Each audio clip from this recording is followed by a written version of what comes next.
नमस्कार। राज्य शिक्षा शोध एवं प्रशिक्षण परिषद बिहार पटना में आप सबका स्वागत है। प्यारे बच्चों, आज की कक्षा में हम लोग बात कर रहे हैं ऐकिक नियम की। पूरे गणित में आप देखेंगे इसकी ज़रूरत गाहे बेगाहे हमेशा पड़ते रहता है। कहीं भी दैनिक जीवन में भी, गणित की बात आप छोड़ दें, आप दैनिक जीवन में भी कहीं भी कुछ खरीदने जाते हैं या ऐसी कोई भी सिचुएशन में फंसते हैं, वहाँ आपको ऐकिक नियम की ज़रूरत पड़ती है। आइए इसके कुछ उदाहरण हम समझते हैं। जैसे आप बाज़ार गए हैं खरीदने के लिए, आपको केले खरीदने हैं। आपने पूछा केले किस भाव हैं। केला विक्रेता कहता है कि हम 16 रुपये दर्जन देते हैं और आपको चाहिए 4 केले। अब बताइए, विक्रेता ने 12 केले का कीमत बताया है और आपको चाहिए 4 केले, तो 12 केले की कीमत को 4 केले की कीमत तक लाने के लिए जिस नियम का उपयोग अभी हम लोग करेंगे उसे ही ऐकिक नियम कहते हैं। ऐसे एक नहीं, अनेकों प्रतिदिन के उदाहरण हैं। जैसे हम कहें कि हम कार के द्वारा कल जब गए थे तो 250 किलोमीटर जाने में 5 घंटे का समय लगा था, और आप कह रहे हैं कि कल तो हमें भी 400 किलोमीटर जाना है। यदि उसी चाल से चला जाए तो क्या समय लगेगा, कैसे एस्टिमेशन निकालेंगे। ऐसे ऐसे विभिन्न प्रकार के सिचुएशंस के लिए, दैनिक जीवन की समस्याओं के लिए आपको ऐकिक नियम का उपयोग करना पड़ता है। तो आइए हम उदाहरण के साथ समझते हैं कि इसका प्रयोग कैसे करते हैं एवं इस नियम का नाम ऐकिक नियम क्यों रखा गया है। एक सिचुएशन आपको हम देते हैं। 2 भाई हैं, एक है निखिल और एक है अमित। इन दोनों को घर से कहा गया है कि जरा बाजार जाइए और बाजार से आप 5 फूलगोभी खरीद कर लाइए। 5 फूलगोभी आपको खरीद कर लाना है। दोनों सब्जी मंडी पहुंचे हैं, सब्जी विक्रेता से बात किए हैं और पूछे किस भाव दिए फूलगोभी। सब्जी विक्रेता कहता है कि हम 3 फूलगोभी 36 रुपये के देते हैं। 36 रुपये में 3 फूलगोभी बेचते हैं या देते हैं, ये उसका भाव है। अमित कहता है कि भैया 36 रुपये में 3 देता है, लेकिन हमें तो खरीदनी है 5, तो आखिर 5 फूलगोभी का हम कितना पैसा देंगे, कैसे ज्ञात करें। इसके लिए निखिल रास्ता बताता है। बहुत ही आसान है। देखिए, यहाँ आपको 3 फूलगोभी का कीमत दिया गया है, यह विक्रेता के द्वारा बताया गया है। सबसे पहले हम क्या करेंगे कि 1 फूलगोभी का कीमत ज्ञात कर लेते हैं। तो आइए हम ज्ञात करते हैं मिलकर। क्या कहा गया है विक्रेता के द्वारा? 3 फूलगोभी का कीमत कितना है बच्चों? 36 रुपये। अब आप ही बताइए कि 3 है फूलगोभी तो उसका कीमत है 36 रुपये। तो 1 फूलगोभी का हम कैसे निकालेंगे? बताइए क्या तरीका हो सकता है 1 फूलगोभी का कीमत निकालने के लिए? बिल्कुल, जो 36 है उसे 3 हिस्सों में बांट देंगे, क्योंकि 36 रुपये में हमें सामान कितने मिले हैं? 3। तो 1 ज्ञात करने के लिए 36 का 3 हिस्सा करना पड़ेगा, यानी 3 भाग लगाने होंगे, 3 पार्ट में डिवाइड करना होगा, अर्थात 3 से भाग देना होगा। तो 1 फूलगोभी के लिए हम लोग करेंगे 36 में भाग लगाएंगे, कितना से? 3 से। बच्चों, आपको भाग लगाने आता है? आइए तेजी से लगा ले। कितना प्राप्त किया आपने? 12 रुपये। अभी तक जो हमें 3 फूलगोभी का कीमत पता था, अब हमने मिलजुल कर 1 फूलगोभी का कीमत पता कर लिया है। और निखिल और अमित को घर के लिए चाहिए कितना? 5। तो आइए अब आसानी से हम 5 फूलगोभी का कीमत पता कर लेते हैं। का कीमत बताइए कैसे हो जाएगा? एक फूलगोभी जो है उसका कीमत है 12, फिर अगले एक का 12, पुनः अगले एक का 12, और ऐसे ऐसे 12 कितनी बार, जितनी फूलगोभियाँ आपने ली है, और फूलगोभियाँ आपने खरीदी हैं 5, यानी 12 12 12 के 5 ढेर। तो 12 12 रुपये को यदि 5 बार जोड़ा जाए तो क्या प्राप्त होगा बताइए। और बहुत सारा जब जोड़ रहे, उस क्रिया को सरल करने के लिए हम लोगों ने सीखा है गुणा, अर्थात 5 को 12 से गुणा कर देंगे। आइए गुणा करते हैं तो क्या प्राप्त हो जाएगा आपको, 60 रुपये। इस प्रकार निखिल और अमित की समस्या समाप्त हो गई। उसने जान लिया कि 5 फूलगोभी के लिए हमें 60 रुपये देने पड़ेंगे। तो ये जिस तरीका से हमने निकाला कीमत, इसमें क्या किया हमने, सबसे पहले एक का कीमत निकाला। देखिए, एक फूलगोभी का पहले ज्ञात किया, या किसी भी चीज़ का एक में यदि आप ज्ञात करते हैं, इकाई में ज्ञात करते हैं, इसीलिए इसका नाम एकिक रखा गया है। इसी विधि को हम लोग ऐकिक विधि या कहीं कहीं इसे ऐकिक नियम भी कहा गया है। दोनों एक ही बात है। ध्यान दीजिए, जिस नियम में हम लोग सबसे पहले एक का वैल्यू ज्ञात करते हूँ, एक का मान ज्ञात करते हूँ, इकाई का मान फाइंड करते हूँ, ऐसी विधि या नियम को ही हम लोग ऐकिक विधि या ऐकिक नियम के नाम से जानते हैं। अब इस विधि की सहायता से अनेक प्रकार के प्रश्न आप बना सकते हैं। उसमें से कुछ उदाहरण अभी हम लोग साथ में करेंगे। ऐकिक नियम को थोड़ा और समझने के लिए आइए हम मिलजुल कर एक और उदाहरण पर विचार करते हैं। इस बार हमारा लिखा गया है कि 3 कॉपियों का मूल्य 15 रुपया है, तो एक कॉपी का मूल्य बताएं। साथ ही साथ इसी प्रश्न का एक दूसरा हिस्सा भी है कि 25 रुपया में ऐसी कितनी कॉपियाँ मिलेगी। साधारण तौर पर आपको कुछ इसी प्रकार का स्ट्रक्चर दिखेगा प्रश्नों का, जिसमें पहला स्टेटमेंट में आपको पता चल जाएगा कि कहानी किस किस चीज़ का है। तो यहाँ है कॉपियों की संख्या एवं उसका मूल्य की बात। 2 प्रकार की बातें हैं, एक तो है कॉपियों की संख्या और दूसरा है उसका मूल्य। प्रश्न का पहला हिस्सा पूछता है कि एक कॉपी का मूल्य बताएं। तो ऐसे प्रश्न भी हमने किए थे, आसानी से कर पाएंगे। क्या लिखेंगे कि आप चाहें तो इस प्रकार से चुकी का भी उपयोग कर सकते हैं, 2 चिन्हों पर एक चिन्ह नीचे, या अब धीरे धीरे ये आउट ऑफ डेट हो गया है, इसे आप छोड़ भी सकते हैं। आप ऐसे लिख सकते हैं सीधे सीधे कि 3 कॉपियों का मूल्य बराबर है 15 रुपया। तो आसानी से एक कॉपी का मूल्य आप निकाल लीजिए। एक कॉपी का मूल्य कैसे ज्ञात करेंगे बताइए।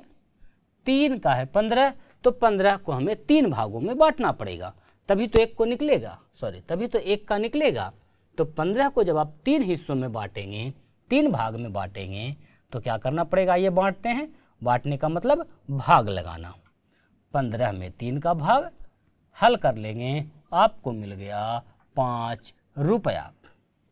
इस प्रकार से प्रश्न का जो पहला हिस्सा था वो हल हो गया। अब आइए हम दूसरे हिस्से की ओर चलते हैं। दूसरे हिस्से में है बच्चों 25 रुपया में ऐसी कितनी कॉपियाँ मिलेगी। इस बार रुपया दिया गया है और कॉपी अज्ञात है, तो कैसे ज्ञात करेंगे। आइए आगे बढ़ने से पहले कुछ बातें समझ लीजिए। जो अज्ञात है, जिसे आपको ज्ञात करना है, प्रयास कीजिए कि उसे दाहिनी ओर लिखा जाए। जो अज्ञात राशि है उसे दाईं ओर लिखें, और जो दिया गया है अर्थात ज्ञात है उसे बाईं ओर लिखें। तो इस प्रकार बनाना आपको काफ़ी आसान हो जाएगा। जैसे यहाँ पर बात है कॉपियों की संख्या की एवं उसका मूल्य का। तो ज़रा देखिए 25 रुपया में कितनी कॉपियाँ मिलेगी। आपको कोई एक टर्म दिया रहेगा और एक टर्म गायब रहेगा, वही तो आप ढूंढेंगे। तो यहाँ क्या दिया गया है? रुपया, कीमत दिया गया है। तो जो दिया गया है कीमत, उसे बाईं ओर लिखें, और जो अज्ञात है कॉपियों की संख्या, कॉपियों की संख्या, ये आपका अज्ञात है। जो अज्ञात है उसे दाईं ओर लिखें। और इस प्रकार जब आप लिख कर चलेंगे तो देखेंगे बनाना काफ़ी आसान हो जाएगा। जैसे अब हम कैसे लिखेंगे? जो स्टेटमेंट लिखने का तरीका है उसमें कीमत को पहले लिखेंगे और कॉपियों की संख्या बाद में लिखेंगे। स्टेटमेंट है 3 कॉपियों का मूल्य 15 रुपया है। तो इसे इस प्रकार ना लिख करके पहले कीमत को लिखेंगे कि 15 रुपया में कुल 3 कॉपियाँ मिलती हैं। 3 कॉपियाँ मिलती हैं। स्टेटमेंट को कुछ इस प्रकार से लिखेंगे। जो दिया गया है ज्ञात है उसे बाईं ओर, और जो आपको ढूंढना है ज्ञात करना है उसे दाईं ओर।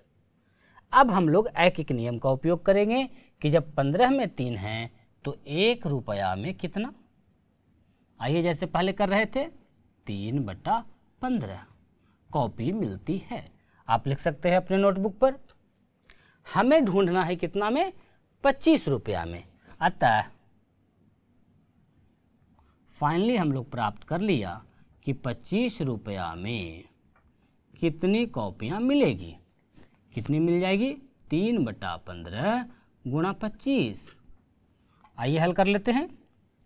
3 × 5 = 15, 5 × 5 = 25, अर्थात 5 कॉपियाँ मिलेगी। इस प्रकार से आप एक एक नियम को काफ़ी आसानी से बना सकते हैं। हमने देखा एक एक नियम कैसे बनता है, साथ ही साथ अभी हमने देखा कि जो भी दिया गया है उसमें क्या ज्ञात है क्या अज्ञात है, इसका हमेशा ध्यान रखें, एवं अज्ञात राशि को दाहिनी ओर रखें, ज्ञात को बाईं ओर यदि लिखेंगे तो इस प्रकार से बनाना काफ़ी आसान हो जाएगा।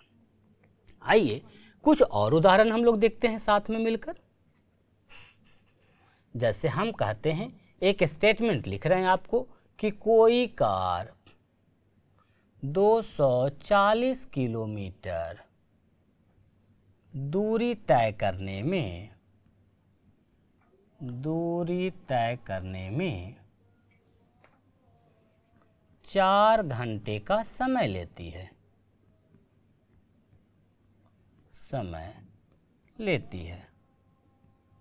तो उसी चाल से, यानी उसी स्पीड से, बिना घटाए बढ़ाए, उसी चाल से 6 घंटे में कितनी दूरी तय करेगी?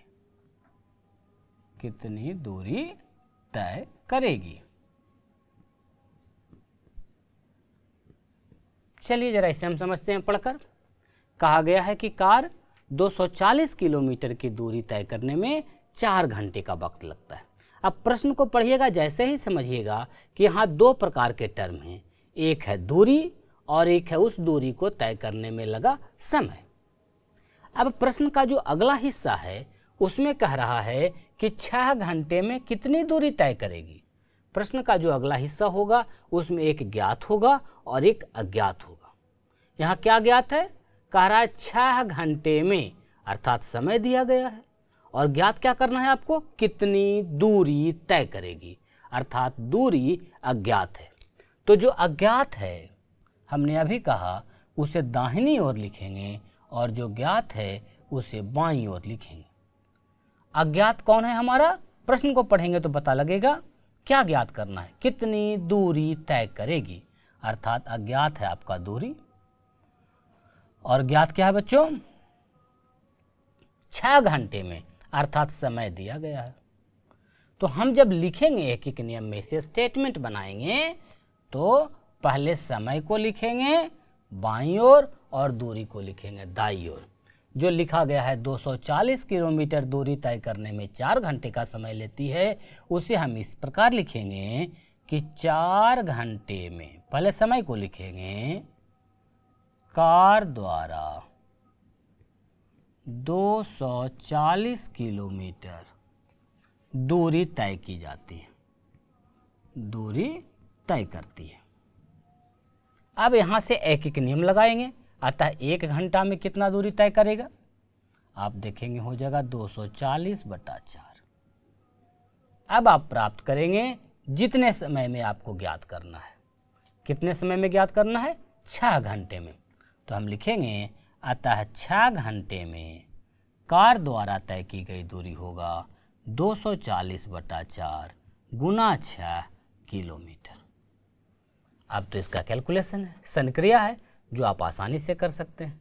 आइए कर लेते हैं। 4 से 4 छक्का 24, 360 किलोमीटर।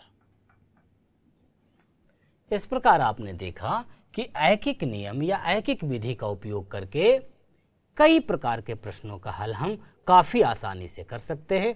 सिर्फ कुछ चीज़ों का आप ध्यान रखेंगे, प्रश्न को ध्यान से पढ़ें और देखें क्या ज्ञात है क्या अज्ञात है। अज्ञात वाली जो राशि है उसे प्रयास करें कि दाहिनी ओर लिखें और ज्ञात वाले को बाईं ओर। ऐसे लिखने से क्या होगा, आपको प्रश्न बनाना काफ़ी आसान हो जाएगा। पहले एक में निकालें, फिर जितना में आपको ज्ञात करना है इच्छित में निकाल लें। इस प्रकार से कई प्रकार के प्रश्न आसानी से बनाए जा सकते हैं। बच्चों, आइए हम मिलकर एक और प्रश्न पर विचार करते हैं। इस बार का हमारा कथन है 22 मीटर कपड़े का मूल्य 704 रुपया है, तो 20 मीटर कपड़े का मूल्य बताएं। साथ ही साथ इसी प्रश्न का एक दूसरा हिस्सा भी है, 1024 रुपया में कितना कपड़ा मिलेगा। तो आपको प्रश्न आप देख रहे हैं इसी प्रकार से मिल रहा है, कुछ इसी स्ट्रक्चर पर, इसी ढर्रा पर होता है। सबसे पहले स्टेटमेंट में आप देखें 22 मीटर कपड़े का मूल्य हमें दिया गया है 704 रुपया। अगला जो पार्ट है प्रश्न का उसमें कहता है 20 मीटर कपड़े का मूल्य बताएं, अर्थात कपड़े की लंबाई दी गई है और कपड़े का मूल्य ज्ञात करना है। तो हमने कहा कि जो ज्ञात करना है उसे प्रयास करें कि दाईं तरफ लिखें। क्या ज्ञात करना है, मूल्य, अर्थात मूल्य रुपया को हम लोग दाईं ओर लिखेंगे।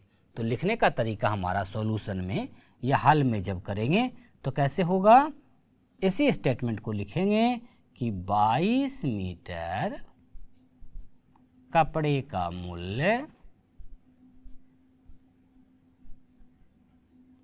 बराबर 704 रुपया। अब हम लोग एक एक नियम में क्या करते हैं बच्चों, एक में निकालते हैं। बिल्कुल ठीक कह रहे हैं आप। तो आइए हम एक में निकाल लेते हैं। 1 मीटर कपड़े का मूल्य क्या होगा, कैसे ज्ञात होगा बताइए। 704 को हमें 22 हिस्सों में बांटना होगा, अर्थात 22 से भाग लगाना होगा। तो आइए हम लगा देते हैं 704 में 22 का भाग आप हमसे अच्छा लगाते हैं, लगाइए खुद से अपने अपने नोटबुक पर। क्या प्राप्त हो जाएगा, 22 तरीके 66 और 22 दूनी 44। चलिए हमें प्राप्त हो गया 32 रुपया। ये 32 रुपया कीमत कितना का प्राप्त हुआ है, 1 मीटर कपड़े का। और प्रश्न का दूसरे हिस्से में हमें कितना का ज्ञात करना है, 20 मीटर कपड़े का मूल्य ज्ञात करना है। तो आइए ज्ञात कर लेते हैं। अतः 20 मीटर कपड़े का मूल्य क्या हो जाएगा अपना, 32 को गुणा कर देंगे 20 से, खुद से गुणा कर ले, प्राप्त हो गया 640 रुपया। इस प्रकार आपने देखा काफ़ी आसानी से एक एक नियम का उपयोग करके हम लोग प्रश्नों को हल कर पा रहे हैं। अभी इसी प्रश्न का एक दूसरा हिस्सा भी है जिसे हम लोग नहीं बनाए हैं, आइए उस पर भी चर्चा करते हैं। दूसरा हिस्सा कहता है कि 1024 रुपया में कितना कपड़ा मिलेगा। इस बार जो अज्ञात है वो है कपड़े की लंबाई, और जो ज्ञात है दिया गया है आपको वो है रुपया। और हमने कहा है, आपको निर्देश दिया है कि जो अज्ञात है, जिसे ज्ञात करना है, उसे आप दाईं ओर रखें। अर्थात प्रश्न के अगले हिस्से को बनाने के लिए हमें कपड़े की लंबाई को दाहिने में रखना होगा और जो ज्ञात है अर्थात रुपया, उसे बाएं रखना होगा। तो अब देखिए इसी प्रश्न को लिखने का ढंग किस प्रकार बदलेगा। अब जहां हम लोग लिख रहे थे 22 मीटर कपड़े का मूल्य 704 रुपया है, अब इसी को हम पलटकर इस प्रकार लिखेंगे कि 704 रुपया में 22 मीटर कपड़ा मिलता है। जो आपको ढूंढना है उसे दाहिनी ओर कर देंगे। ध्यान दीजिए, हम लोग लिखेंगे चूंकि 704 रुपया में